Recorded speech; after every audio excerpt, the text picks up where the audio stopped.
এই তিনটা দিনের আংশিক অবস্থায় আপনারা নিয়ে আসবেন। কি অবস্থা? আর কেন এনভেলপটা? কারণ আমি ওই 17 দিনটা মিলিয়ে দেবো। আর ওটা যদি না মেলানো হয় তাহলে কি হবে? ঠিকঠাক যদি না থাকে কারণ এটা সিইউ কাউন্টিংয়ে কোনটা যাবে? কাউন্টিংয়ের সময় শুধু সিইউ যায়। আর ওই 17 সিটটা আমরা দেখবো।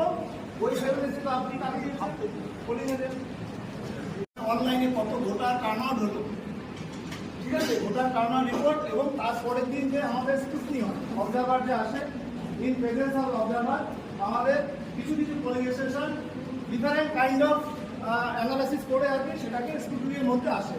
তার জন্য ওই স্পেশাল বুকলেটটা আমাদের আলাদা করে রাখি, যাতে করে আর নতুন করে ওই যে আপনাদের স্ট্যাটিক কভার বা হচ্ছে স্ক্রুটিনি কভার ওগুলো আর খুলতে না। ওগুলোতে তো ইন্ডিভিজুয়াল ফর্ম থাকে, খুলবো, পেপারগুলো কোথায় যাবে, ফর্মগুলো কোথায় যাবে, ঠিক আছে?